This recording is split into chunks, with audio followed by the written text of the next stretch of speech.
Zimbabwe Republic police officers brutalize Nkayi villagers, forcing them to sing liberation war songs. These are reports that we are getting and reports that are very disturbing when we look at the situation that Zimbabweans are in right now. You see, this Mnangagwa government has turned so rogue that, they want to continue to see the suffering of the Zimbabwean people. Brutalizing the people of Nkayi, remembering that these are the same people that went through very, very critical times of the Gukura Hundi at the hand of Emerson Mnangagwa and ZANU-PF is really very, very unfortunate, and especially forcing them to sing liberation war songs. The reports that we have are coming from the Zimbabwe human rights lawyers who are coming out and speaking about this, saying in Nkayi, law enforcement by police Zimbabwe plumbed scary deaths as some ZRP officers flogged more than 10 villagers and forced them to sing some liberation songs during a brutal crackdown conducted recently. The Nkayi villagers have asked the ZRP authorities to take remedial action. So imagine if you look at some of the reports of the incidences that they went through, these people at the hands of the police, you will never like them. They are just so unfortunate. Like we have that the police rummaged through the villagers' homestead, even though they did not have search warrants authorizing their actions, and proceeded to seize various tools from their homesteads, alleging that there were weapons that they were used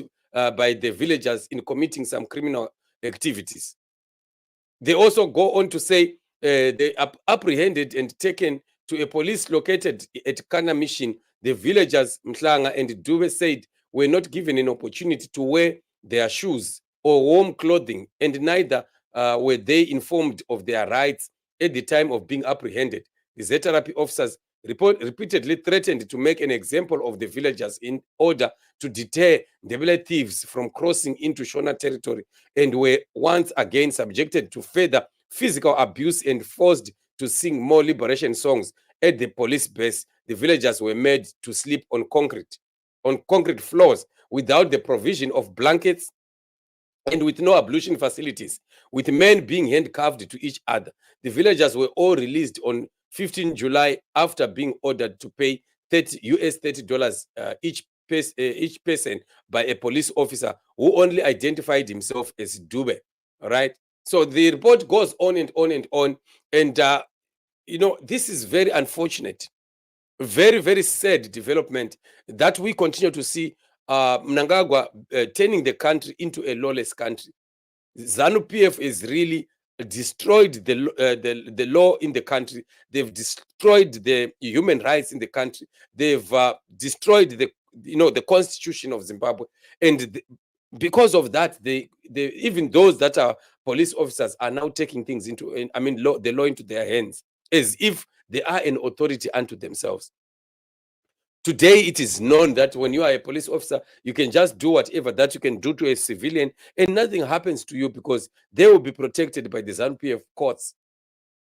This is very, very unfortunate to find that in this day and age, we still have some people that are being exposed or that are being victimized to this level by a police that is supposed to be protecting civilians. So these are cases and issues that we continue to say to the police and the soldiers, our young people in the police and soldiers, that don't allow ZANU-PF to be using you to commit these heinous crimes, because these are crimes that will end up coming back to haunt them. Some of these main reports and the names and the kind of atrocities that they've committed are already being recorded. And right now, as we are speaking right now, we are putting this to record. And these are records that can be retrieved, and evidence can also be produced, and witnesses will also come up, and they may find themselves having to pay so dearly for what they are doing on behalf of Emerson Mnangagwa and ZANU-PF. The police and the soldiers in Zimbabwe must understand that they are also citizens of Zimbabwe. There is nothing whatsoever that is so special about being a police officer, especially considering that these are people that are lowly paid. Police soldiers are one of those groups, some of those groups that are very, very lowly paid in Zimbabwe. You still remember yesterday, we were talking about Philip Chiangwa, who was talking about him coming up with some cheap housing scheme, and he said it is for those that have little money, like police and soldiers and teachers. Just imagine that a ZANU-PF official even knows that police are lowly paid, and even the soldiers are lowly paid in Zimbabwe. And these are the people that can't afford even to have houses for themselves. They will have to rely on schemes that are made by also the very same ZANU-PF people to take money, the little that they have, again from them.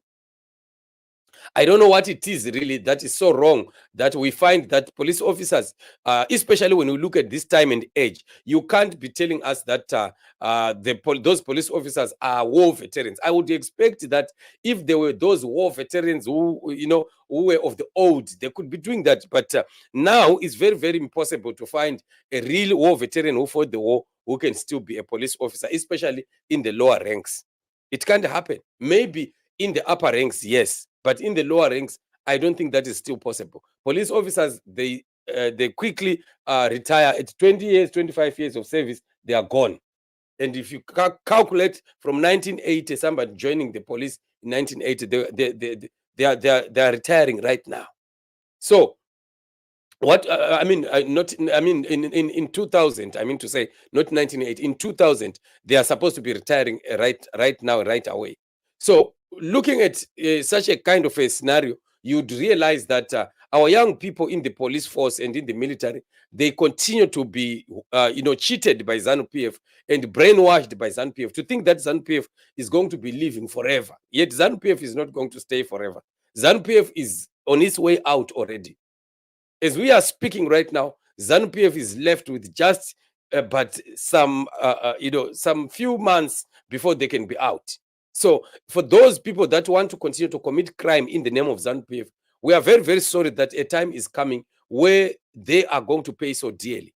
It's sad for people of Nkayi who went through the Gukura Hundi, and they still have the wounds of the Gukura Hundi. They still have the trauma of the Gukura Hundi that has not been solved up to this day. And from Mnangagwa to allow more of their people to be tortured that way, that is very unfortunate.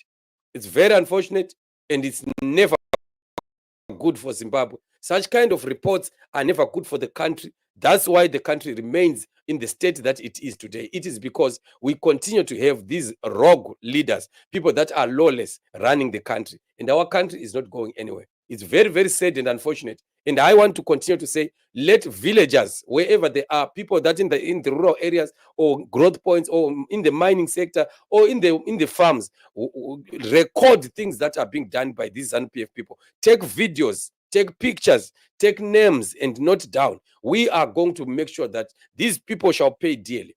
We shall be coming after them, and when Zimbabwe is beginning to function, we shall be dragging them before the courts, and they will have to answer before the courts.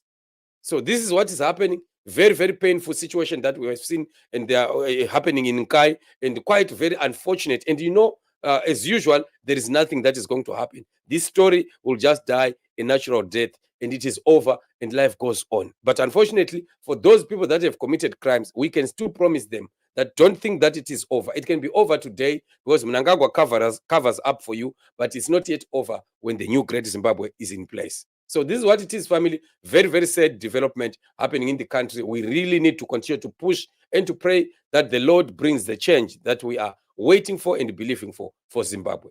Remain blessed till we meet again in the upcoming show.